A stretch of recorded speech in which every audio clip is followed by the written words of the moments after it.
तो मैंने साधु अपनी मर्यादा में संकेत में तुम्हें सब कुछ कह देता है।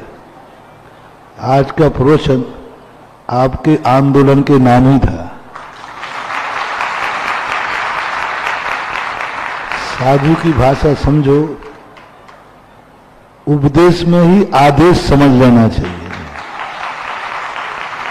इसलिए मैंने आपको बहुत सारे हौसले बुलंद कराए।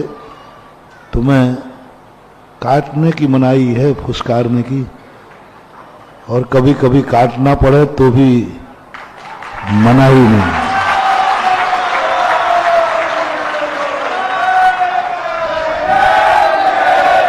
धर्म और धर्म के आयतनों की रक्षा करने के लिए ही तो तलवार है।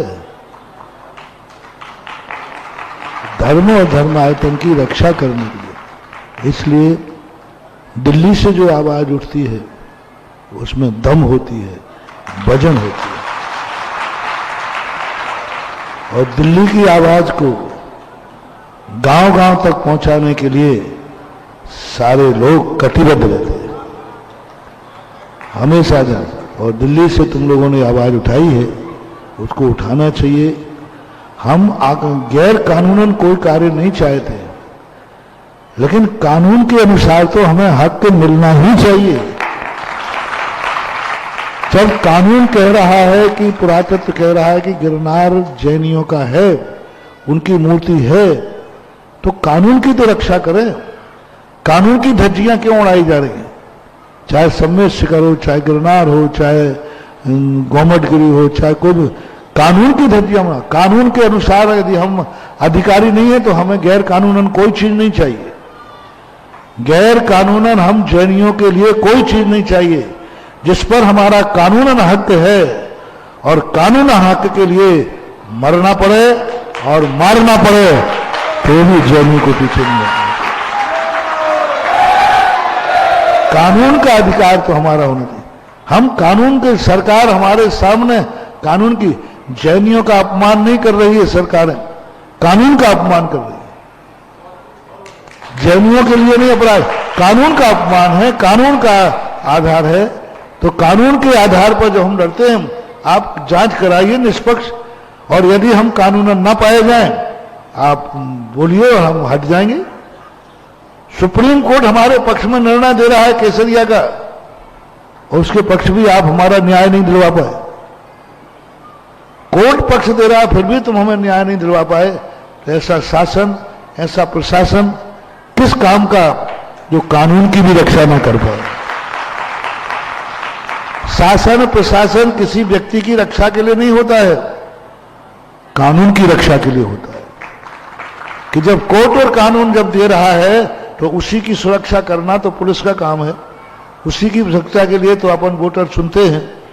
तो इसलिए सरकार को हिदायत दें, सरकार को दिखाएं कि हम गैर कानून नहीं हैं। कानून का दर्पण दिखाना हमारे इस आंदोलन का लक्ष्य होना चाहिए। कानून का आईना दिखाओ सबको। मेरा आईना मत देखो, आप एक राष्ट्रीय कानून का दर्पण देखो, और कानून में अपने अपने चौके देखो। शासन कितना अंधा है और प्रशासन कितना अंधा है। और अंधे हैं तो फिर आप लोग उनसे कहिए कि शासन और प्रशासन मोतियाबिंद का ऑपरेशन करावे, और मोतियाबिंद का ऑपरेशन करा के फिर कानून के दर्पण में देखें हम जैनी लोग कितने सत्य पाए जाते। हम जैनी लोग वैसे अन्याय के लिए पक्ष में नहीं रहते। हमारी जो चीज नहीं है उसकी तरफ हमारी दृष्टि नहीं जाती। बेटा बाप रोक देता, बेटा नहीं उस चीज पे अपने नहीं है। साधु तुम्हें रोक देते, पराई वस्तु पर नियत खराब नहीं करना, ये जैन दर्शन का मूल नियम है। इसका अर्थ नहीं कि अपनी वस्तु का अपहरण होने दें, फिर भी नहीं। अपनी वस्तु के अपहरण करने पर हम वो श्री राम हैं जो लंका को भी हिला देंगे। पराई वस्तु उठाने के लिए हमें कोई विकल्प नहीं है, लेकिन हमारी वस्तु का अपहरण किया तो हमें 100 योजन का समुद्र पार करना पड़े, चाहे भले मुझे राक्षसों से भिड़ना पड़े, चाहे लक्ष्मण शक्ति को धराशायी होना पड़े, लेकिन हम अपनी वस्तु को छुड़ा करके लाएंगे, लाना चाहिए। अपनी वस्तु को लाने के लिए श्री राम बन जाओ, हनुमान बन जाओ, अपनी वस्तु को लाने के लिए। और अपनी वस्तु को लाने का जो अधिकार हमारा था है, होनी चाहिए, संकेत में यही आशीर्वाद है।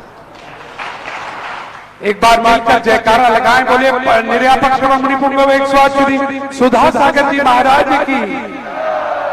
मित्रों, इस मंच से पूज्य श्री इस विषय पर अनेक बार जिज्ञासा समाधान के माध्यम से अपनी बात को रख चुके हैं। बड़ी प्रसन्नता है कि उनकी आवाज दिल्ली के युवाओं के कानों तक पहुंची है। बड़ी प्रसन्नता है कि दिल्ली के माध्यम से पूरा भारत जागृत होगा। और हम अनुरोध करना चाहेंगे, आज पूरा विश्व हमें देख रहा है। ये केवल दिल्ली का आंदोलन न रह के बनकर रह जाए, ये पूरे भारत का आंदोलन बनना चाहिए। आज जो पूज्य गुरुदेव हमसे कह रहे हैं, उसकी पूर्ति हमें करनी है, चाहे हमें सड़कों पर बैठना पड़े या कानूनन हक अपना किसी भी तरह मानना पड़े। पूज्य गुरुदेव ने इस संदर्भ में एक और बात कही है, और वो कही है, जहां 2024 का वर्ष 2023 दीपावली के बाद भगवान महावीर के निर्वाण उत्सव के 2550 वर्ष में हम प्रवेश करेंगे, वहीं ये वर्ष गिरनार वर्ष के रूप में जाने जाना चाहिए। हर व्यक्ति को अपनी एक यात्रा, कम से कम एक यात्रा गिरनार की करनी होगी। पूरे एक वर्ष तक यात्राओं का दौर प्रारंभ हो जाना चाहिए इस दीपावली से। ये पूरे देश से पूज्य श्री का संदेशा है, जो कुछ दिन पहले